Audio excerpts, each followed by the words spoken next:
Hello friends. ये question है आपके सामने। और ये जो क्वेश्चन है 2023 का जो कंपार्टमेंट पेपर हुआ था उसमें आया था। तो हमारी जो सीरीज चल रही है इसमें कंपार्टमेंट में जितने भी क्वेश्चंस आए थे मैं उनको सॉल्व करके दिखा रहा हूँ आपको। तो 28 के दो पार्ट्स हैं तो इसलिए दो वीडियोस में ये सॉल्व करने पड़ेंगे। पहला पार्ट में क्या कहा है, out of the two bags, bag A contains, ये इतनी वाइट और इतनी राइट बॉल्स है। बैग बी में contains 4 white and 5 red balls है। तो स्टार्टिंग में आपको दिखा दिया कि दो बैग्स हैं और कितनी रेड और कितनी वाइट बॉल्स हैं। अब कहा है one ball is drawn at random from one of the bags, किसी एक बैग से रैंडमली एक बॉल निकाली और पता लगा वो रेड बॉल है। तो find the probability that it was drawn from the bag B. तो आप क्वेश्चन पढ़ के ही समझ पाते हैं कि भाई ये रिवर्स प्रोबेबिलिटी पर या यूं कहें बेस थ्योरम पर बेस्ड है। तो बेस थ्योरम पे बेस्ड वाले क्वेश्चंस को हमें कैसे करना होता है, सबसे पहले हम दो इवेंट्स अज्यूम करते हैं, एक इवेंट ई एक इवेंट एफ। इवेंट ई लिखते हैं हम बैग ए इज सेलेक्टेड, और ये लिखते हैं हम बैग बी इज सेलेक्टेड।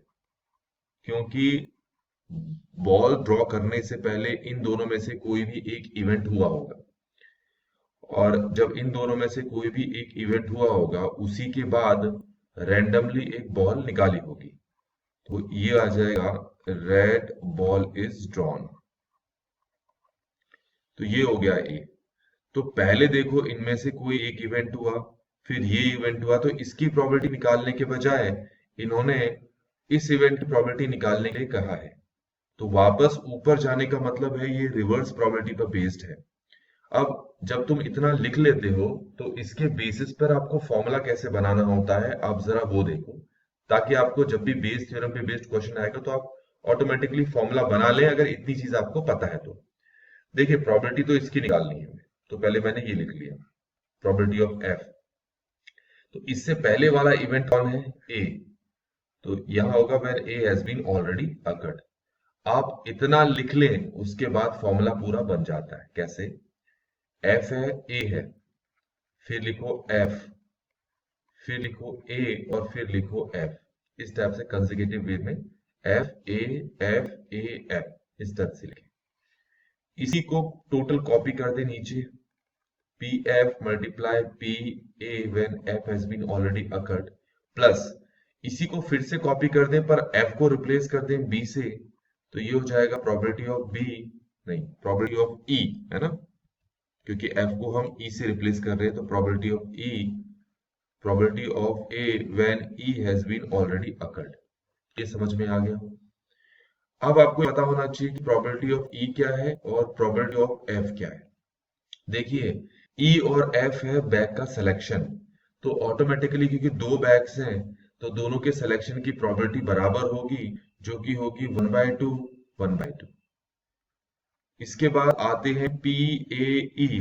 इसका मतलब समझते हैं, इसका मतलब है कि आपने ई जो इवेंट है वो बैग ए से, ए के सिलेक्शन से रिलेटेड है। इसका मतलब हो गया कि ए बैग से आपने रेड बॉल निकाली है, ठीक है, क्योंकि ए इवेंट जो है रेड बॉल निकालने वाला इवेंट है और ये बताता है कि कहां से निकाला गया है। तो ए बैग से रेड बॉल निकालो, तो देखो रेड बॉल निकालने की प्रोबेबिलिटी क्या होगी ए बैग से। तो ए बैग में 2 वाइट हैं और 3 रेड हैं, तो रेड बॉल निकालने की प्रोबेबिलिटी हो जाएगी 3/5। तो यहां पर हम लिख लेते हैं इसको, क्या लिख लेते हैं यहां पर, 3/5। इसी तरीके से पी ए एफ, एफ जो इवेंट है वो बैग, कौन से बैग से एसोसिएटेड है, वो बैग बी से एसोसिएटेड है। तो इसका मतलब है बी बैग से आपने रेड बॉल निकाली है। तो बी बैग पे वापस जाते हैं हम। तो बी बैग में 4 वाइट है 5 रेड है, तो रेड बॉल निकालने की प्रोबेबिलिटी हो जाएगी 5/9। टोटल बॉल्स 9 है इसमें, तो ये हो जाएगा 5/9। ये समझ में आ गया होगा। अब इसको हम सिंप्लीफाई करते हैं। अगर फटाफट करना चाहते हो तो आप ये ध्यान में रखें कि पी एफ और पीई कैंसल आउट हो जाएंगे क्योंकि इनकी प्रोबेबिलिटी सेम है। और अगर ऐसे समझ में नहीं आता है तो आप वैल्यूज को डायरेक्टली पुट ही कर लें और सिंप्लीफाई कर लें। अब इसकी वैल्यू पुट करेंगे तो ये हमारे पास है, कितना है ये हमारे पास 5/9, इसकी प्रोबेबिलिटी भी 5/9 है, और इसकी जो प्रोबेबिलिटी है वो है 3/5। अब इसको सिंप्लीफाई करते हैं, 5/9 यहाँ एलसीएम लेंगे तो ये तो आ जाएगा 45, ये आ जाएगा 25, और ये आ जाएगा यहाँ पर 27। तो हमें मिल जाता है 5/9, और नीचे कितना मिलता है, आप इन दोनों को ऐड करें तो शायद ये आ रहा है 52, और नीचे हमारे पास है 45। ये सबसे नीचे वाला सबसे ऊपर जाएगा और बीच वाले आपस में मल्टीप्लाई हो जाएंगे।